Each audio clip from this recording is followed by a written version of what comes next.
अस्सलाम वालेकुम व्यूवर्स, क्या हाल चाल है? ठीक हैं। आज हम आपको सैर करवाने वाले हैं जहांगीर स्तूप यानी कि जहांगीर के मकबरे की मकबरा जहांगीर, जो कि ग्लैब सर्वे के मुताबिक लाहौर में थर्ड मोस्ट विजिटेड प्लेस है। आर्किटेक्चर लिहाज से थर्ड मोस्ट विजिटेड प्लेस है।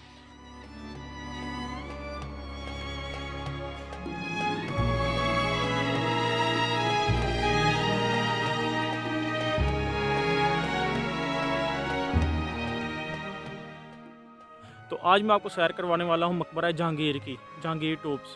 तो मकबरा जहांगीर और कुछ आपको जो बादशाह जहांगीर है उसके बारे में कुछ बातें भी बताएंगे और इस मकबरे से मुतल्लिक भी कुछ अहम चीज़ें बताएंगे।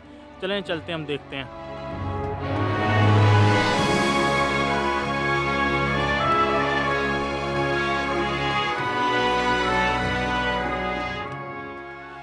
तो आज की वीडियो करते हैं हम स्टार्ट, लेकिन आज की वीडियो स्टार्ट करने से पहले जो लोग मेरे चैनल पर नए हैं वो जाएं और मेरे चैनल को सब्सक्राइब करें, और मेरे चैनल को सब्सक्राइब करने के साथ साथ बेल आइकॉन पर क्लिक करना मत भूलिएगा। बेल आइकन पर क्लिक करें ताकि आप तक मेरी वीडियो आसानी पहुंचती रहे।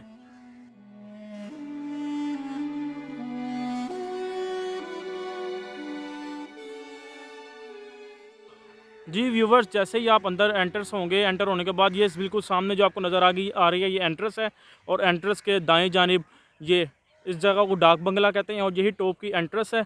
और इसके बाएं जानिब पर ये आपको मस्जिद नज़र आएगी जिसे अकबरी मस्जिद कहा जाता है, और ये जो चौंक बन रहा है इस चौंक को भी अकबरी चौंक कहा जाता है।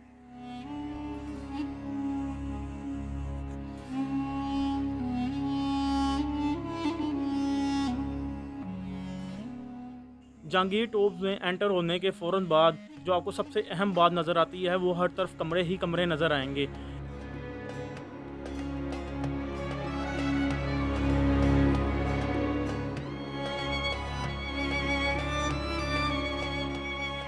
इन कमरों को अकबरी सराएँ कहा जाता है। ये शहंशाह अकबर ने तामीर करवाई थी। ये शहंशाह अकबर ने अपने मेहमानों के लिए तामीर कराई थी कि जब उसके मेहमान जो दूर दराज के इलाकों से मिलने के लिए आते थे उनको इन सराओं में, इन कमरों में ठहराया जाता था। इन कमरों की टोटल तादाद 180 है।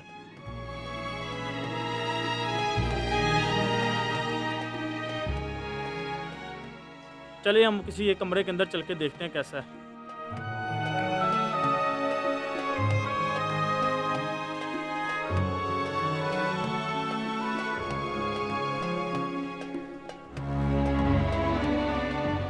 अंदर से तो ये कुछ नहीं, बस ऐसे ही खाली सा एक कमरा है।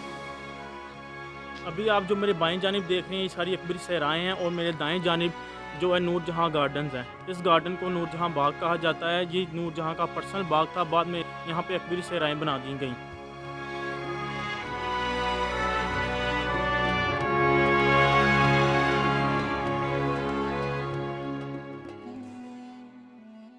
मुगलिया दौरे हुकूमत के बाद यहाँ पे सिखों की हुकूमत आई, महाराजा रंजीत सिंह की। महाराजा रंजीत सिंह ने ये सारी जगह एज आ आर्मी हेड क्वार्टर के तौर पर इस्तेमाल की, और ये सारी सारी जगह आर्मी की बेस कैंप बना दिया गया, और यहाँ पे आर्मी की बाकायदा ट्रेनिंग भी करवाई जाती थी। और फिर सिखों के जाने के बाद ब्रिटिश हुकूमत आई, अंग्रेज़ आए। अंग्रेज़ों ने इन सारे कमरों को अपना जो कोयला होता था उसे स्टोर करने के लिए इस्तेमाल किया, क्योंकि अंग्रेज़ों ने इस पूरे बड़े सगीर में रेलवे लाइन बिछानी शुरू कर दी, और रेलवे लाइन बिछाने के बाद उन्होंने इन सारे कमरों में जो अब ट्रेन को चलाने के लिए कोयला इस्तेमाल किया जाता है, इन सारे कमरों में वो कोयला स्टोर करना शुरू कर दिया। तो ये कमरे फिर कोयला स्टोर काफ़ी अरसे तक कोयला स्टोर करने के लिए इस्तेमाल करते रहे।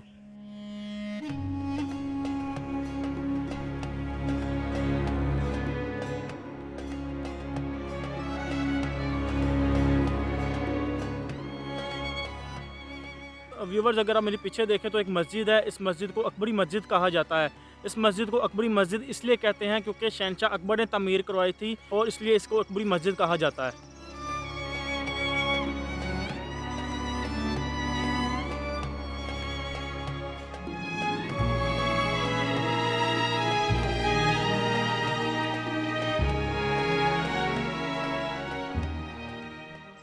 ये मस्जिद टिपिकल जो मुगलिया स्ट्रक्चर है उसके बिल्कुल ऐन मुताबिक तामीर की गई है, जो कि 400 साल पुरानी है।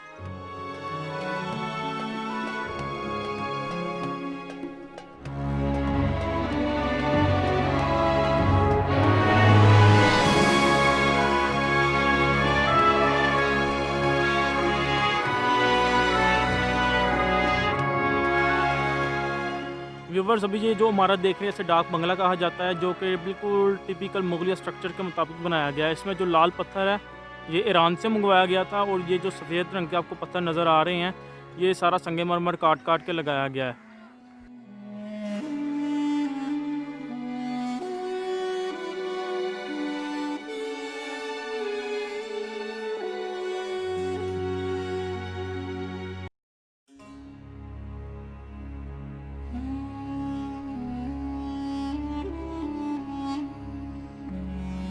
इसमें जितना भी लाल पत्थर है ये सारा ईरान से मंगवाया गया था, और ये जो सफ़ेद रंग का आपको पत्थर नज़र आ रहे हैं बीच में ये सारा संगमरमर के पीसेस काट काट के लगाए गए हैं।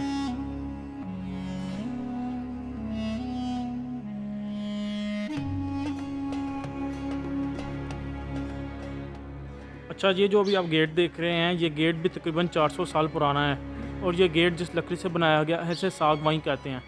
ये वो लकड़ी है जिसे के बारे में मशहूर है कि सड़ती नहीं मरती नहीं। इस लकड़ी की उम्र तकरीबन 1000 साल होती है।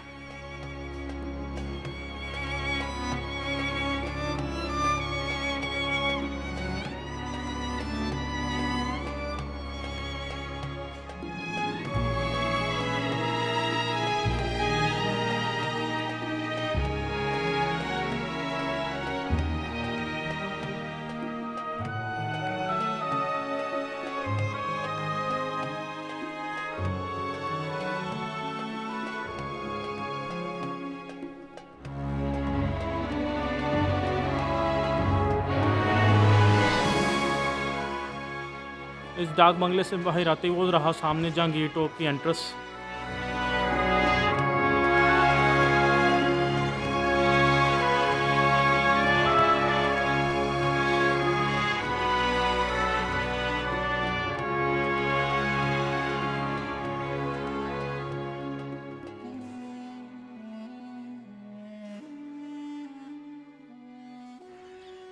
जी जी, ये जो जहांगीर टॉप की जो एंट्रेंस है, अब मैं वो वाले हिस्से में आ चुका हूँ जहाँ पे जहांगीर का टॉप है।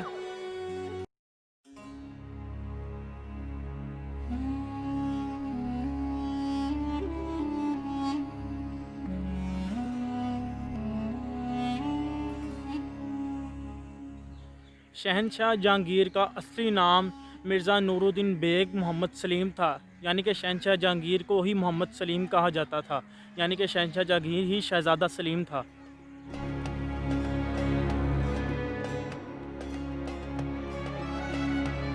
ये सारा बाग मलका नूरजहाँ की मलकियत था, और इस बाग का नाम दिलकुशा है।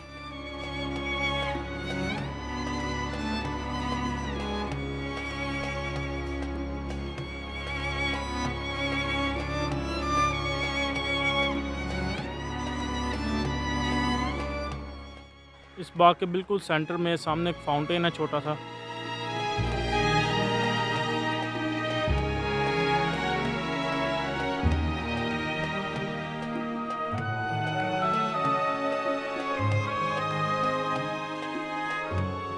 जी, ये सामने रहा जहांगीर का टॉप।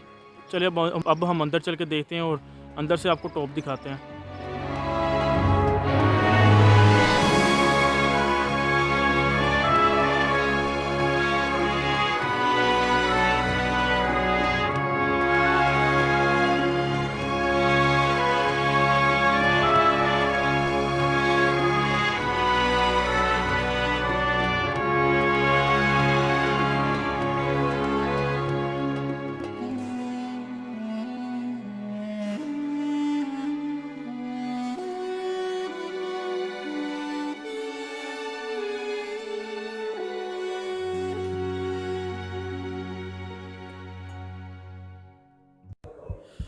जी तो व्यूवर्स, अभी मैं टूब के अंदर आ चुका हूँ। चलिए आपको टूब दिखाते हैं। मकबरा जहांगीर जिसे कहा जाता है, जहांगीर टूब, मकबरा जहांगीर कहा जाता है। चलिए मैं आपको अंदर चल के दिखाता हूँ।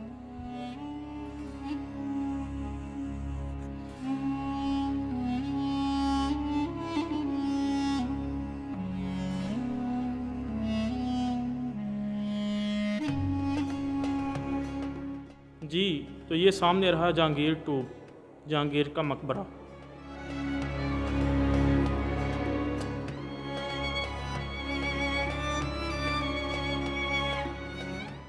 बहुत ही खूबसूरती के साथ इस मकबरे को सजाया गया है। ये टोप असल में जहांगीर की बीवी नूरजहां ने तामीर करवाया था। ये जो आपको जिसमें सफ़ेद पत्थर नज़र आ रहा है सारा संगमरमर का है। टोप के ऊपर अल्लाह ताला के 99 नाम लिखे गए हैं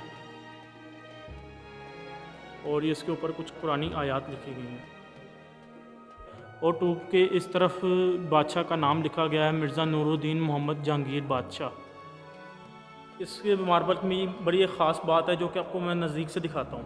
ये जो फूल हैं, ये जिस पत्थर के तैयार किए गए हैं, इस पत्थर की बड़ी ख़ासियत है कि ये जो फूल हैं ये लाइट में बड़ी अच्छी तरह से चमकते हैं। मैं आपको दिखाता हूँ ज़रा एक्सपेरिमेंट करके। देखिए व्यूवर्स, ये भाई हमें दिखा रहे हैं कि ये पत्थर चमकते हैं। जब इन पर लाइट लगाई जाती है तो ये बहुत ज़्यादा चमकते हैं, ऐसे जैसे कि बल्ब रोशन हो रहे हों।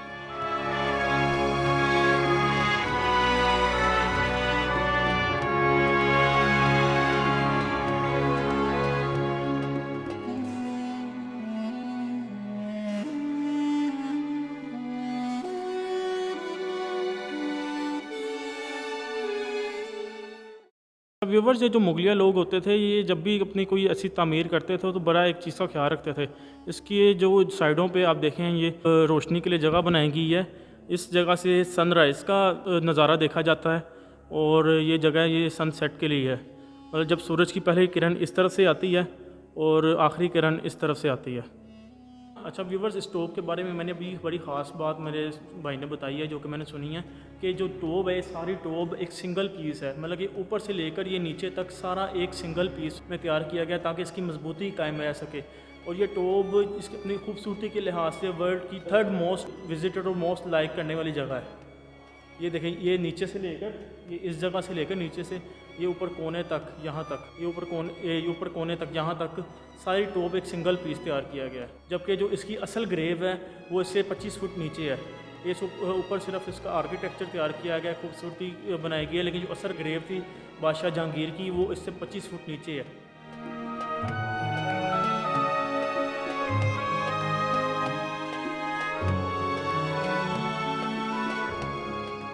व्यूवर्स, ये जो दरवाज़ा देख रहे हैं, दरवाज़ा भी उसी वक्त का लगाया गया है जो तकरीबन 400 साल पुराना दरवाज़ा है। ये भी जो सागवान लकड़ी है उसी का दरवाज़ा तैयार किया गया था। सागवान लकड़ी वो लकड़ी है जिसकी उम्र तकरीबन 1000 साल होती है और ये अभी भी दरवाज़ा बिल्कुल मजबूत और कायम व दायम है।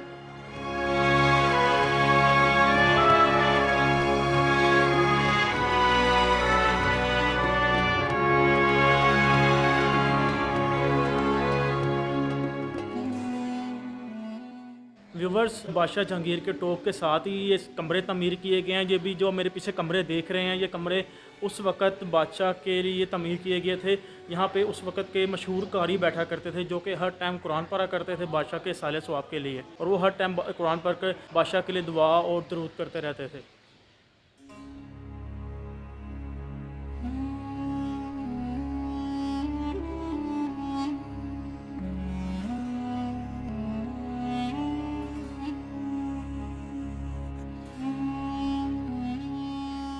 बादशाह जहांगीर को ये सराएं बहुत पसंद थी।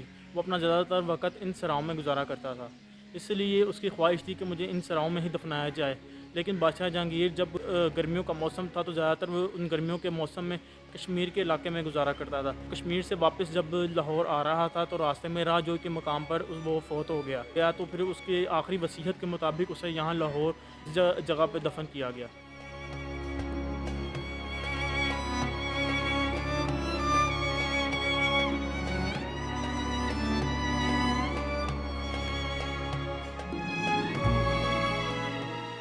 इस सारी जगह का टोटल रकबा 100 एकड़ है और ये उस वक़्त तकरीबन 10 लाख की लागत में ये सारी जगह ये सारा मकबरा तमीर करवाया गया था।